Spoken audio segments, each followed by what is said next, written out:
Olá, pessoal, tudo bem? Meu nome é Ricardo Brasil, faço parte da equipe técnica da Ecocert Brasil Certificadora. Eu estou trazendo para vocês uma série sobre a cultura do café. Também gostaria de convidar você a visitar o nosso estande na Semana Internacional do Café, que vai acontecer nos dias 8, 9 e 10 de novembro, na Expo Minas, em BH.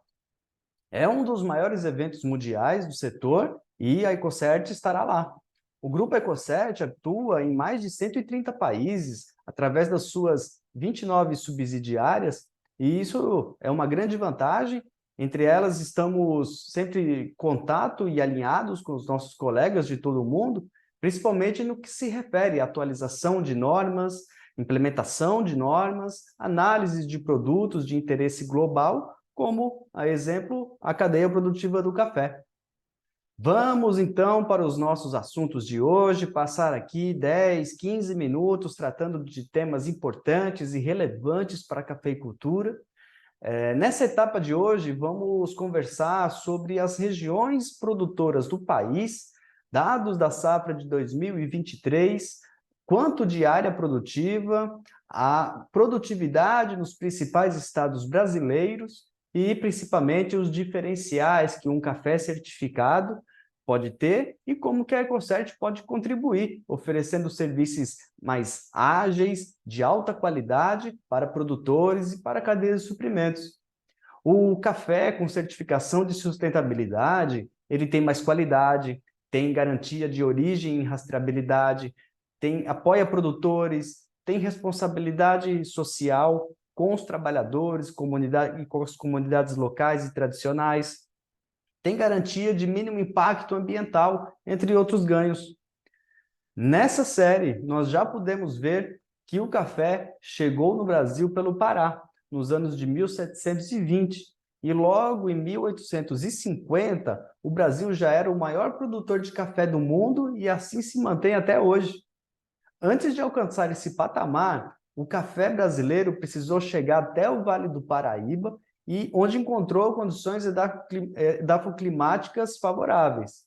E os volumes crescentes foram sendo inseridos no mercado internacional e foi se tornando o principal produto das exportações brasileiras. Essa riqueza fomentou o desenvolvimento do Brasil, com a criação de cidades e ampliação de outros centros urbanos dos interiores de São Paulo, do Rio de Janeiro, de Minas Gerais e também do Paraná. Olha só a importância histórica do café. E ainda, ferrovias foram sendo construídas para o escoamento da produção, substituindo o transporte animal. Imigrantes chegaram para aumentar a mão de obra nos cafezais de São Paulo. Então, a riqueza gerada fortaleceu muito economicamente os produtores, que diversificaram suas rendas com outras atividades, induzindo o crescimento das indústrias, comércio e serviços. E então, São Paulo acabou se tornando a metrópole do café. Surgiram bancos para atender as necessidades financeiras da produção, apoiando a industrialização do país. O café foi fundamental para a industrialização do Brasil. E devido à diversidade de solo e clima do Brasil, foram sendo constituídas as principais regiões cafeeiras do país. E elas foram se especializando no mercado de cafés especiais. Para você ter uma ideia, o mercado de cafés especiais cresce aproximadamente 15% ao ano, enquanto o crescimento do café convencional é de apenas 3%. As principais regiões produtoras de cafés especiais são Chapada Diamantina, Cerrado Mineiro, Sul de Minas, Matas de Minas, Mantiqueira de Minas, região Mogiana e Montanhas do Espírito Santo. Cada região conta com uma característica marcante no café, como as notas cítricas e florais, corpo cremoso e denso, acidez cítrica, por exemplo, esses que são atributos de cafés da região Mantiqueira de Minas. Mas, além dessas regiões de cafés especiais, os cafés são produzidos nas 5 regiões do país, em 16 estados, incluindo o Distrito Federal. A região Sudeste é a que lidera as receitas de forma absoluta, com mais de 86% em relação ao faturamento total.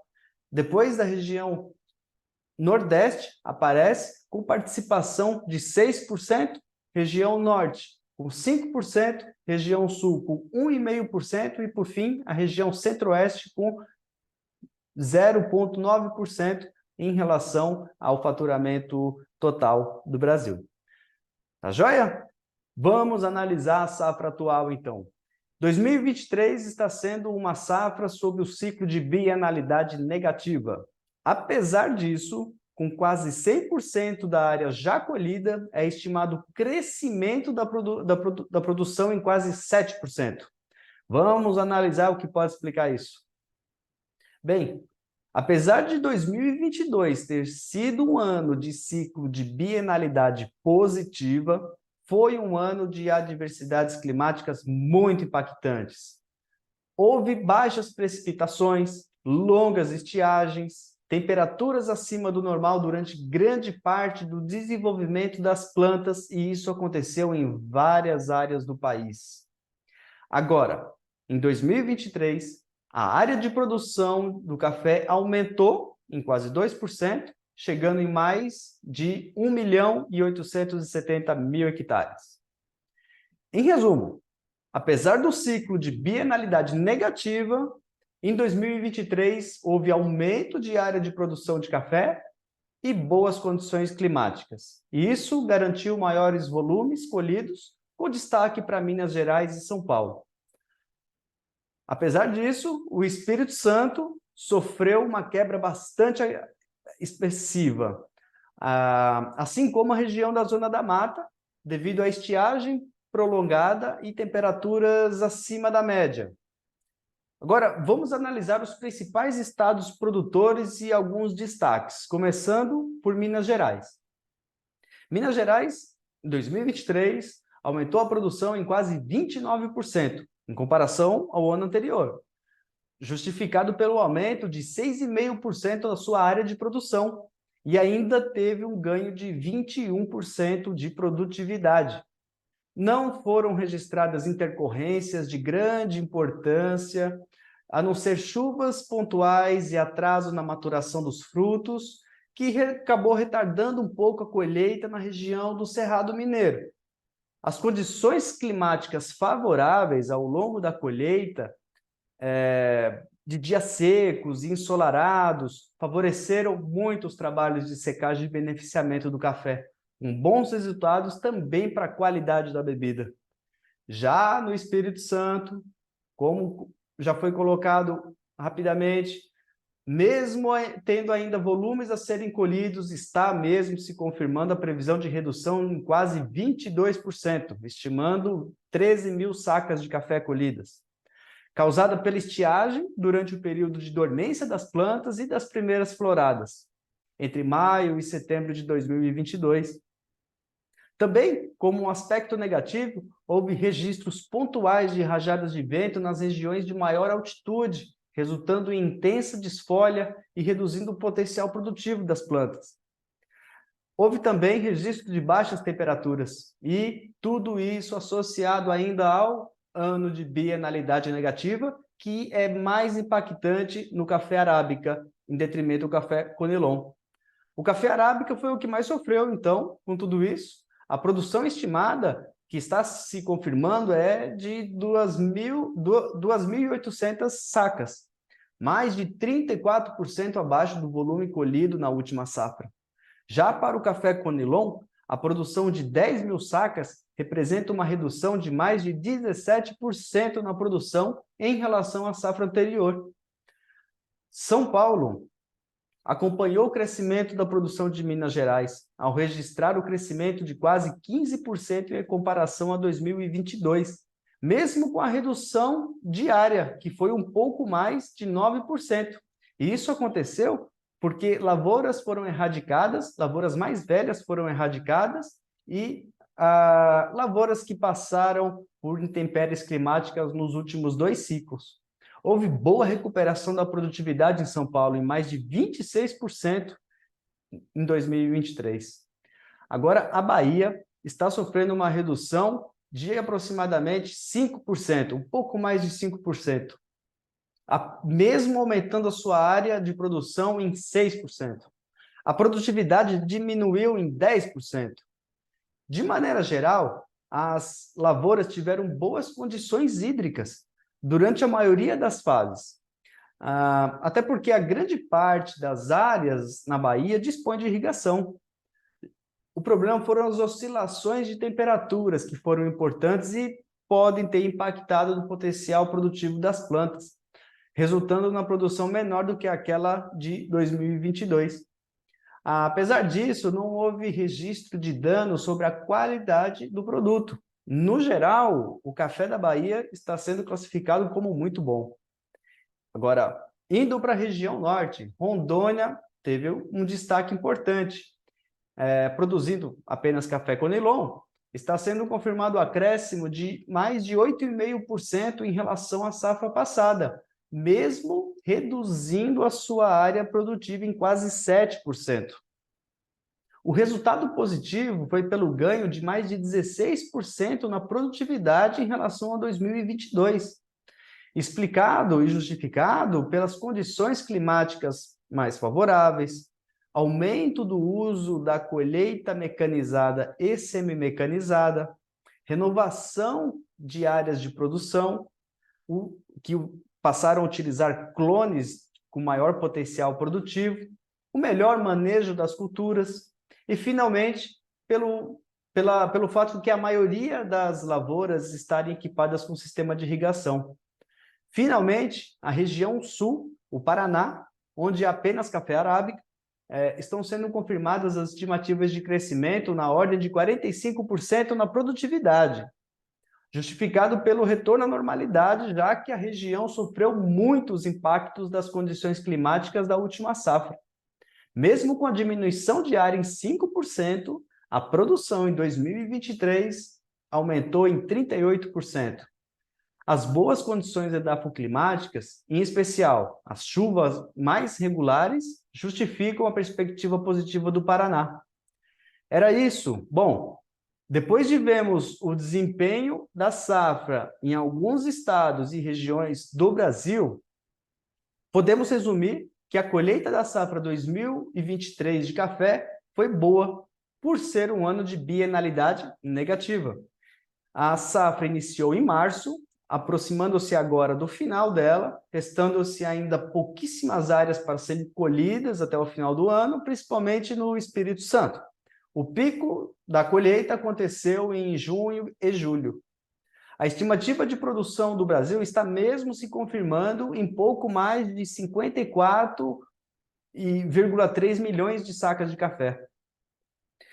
E as oportunidades estão evidentes para o café do Brasil. Conversamos isso no primeiro vídeo, especificamente sobre as exportações, em particular do café Conilon, pela quebra de safra que aconteceu no Vietnã e na Indonésia. Então, as perspectivas são boas no que se refere à diversificação da bebida, implementação de tecnologias, cafés certificados com responsabilidade socioambiental, podendo, então, abrir outros mercados e fortalecer os mercados existentes. As melhores oportunidades ainda estão surgindo quando falamos justamente dos cafés de qualidade superior ou certificados sustentáveis. Nesses cafés, representaram pouco mais de 16% das exportações brasileiras em 2023. Foram mais de 4 milhões de sacas exportadas. Falando em café certificado, uma das principais normas de sustentabilidade aplicadas ao café é a da Rainforest Alliance. Dados da safra de 2022 indicam que o café certificado RA no mundo foi de pouco mais de 1,5 milhão de toneladas, que representa em torno de 15% da safra total.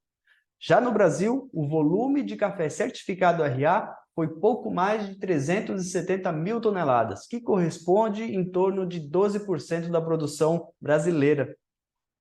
Os cafés diversificados e certificados, os cafés diferenciados ou certificados sustentáveis mantêm como principal destino os Estados Unidos, que esteve na casa dos 25% do total das exportações brasileiras. O crescimento das certificações é impulsionado pelos grandes mercados consumidores, como o próprio Estados Unidos, como a União Europeia e o Japão, e também no vídeo anterior, vimos que a China, em 10º lugar, está se posicionando como um importante mercado consumidor do nosso café. Nos últimos anos, tem sido constatado que as certificações também contribuem muito na gestão das fazendas pelos produtores, uma vez que práticas agronômicas mais sustentáveis são empregadas. Uma estratégia, por exemplo, uma estratégia de manejo integrado de pragas, que é utilizada nas fazendas certificadas para monitorar pragas e doenças em função das condições climáticas. Com isso, é possível fazer intervenções físicas e biológicas nas lavouras antes de se usar os pesticidas, que têm valores altos, um custo alto, né? A presença de remanescentes de matas nativas que contribuem também como uma área de manutenção e reprodução de predadores de pragas e doenças, visando alguma dose de equilíbrio no agroecossistema. Ao utilizar pesticidas, as comunidades tradicionais, comunidades locais, as estradas, áreas de reserva legal, matas ciliares, elas são protegidas por uma zona de não aplicação de pesticidas. O produtor, além de aprimorar a sua técnica, também garante regularidade com a lei nos aspectos sociais, garantindo todos os direitos dos trabalhadores. Esses são alguns dos pontos, e existem vários outros, os benefícios que uma certificação de sustentabilidade traz ao produtor, além da questão econômica, claro.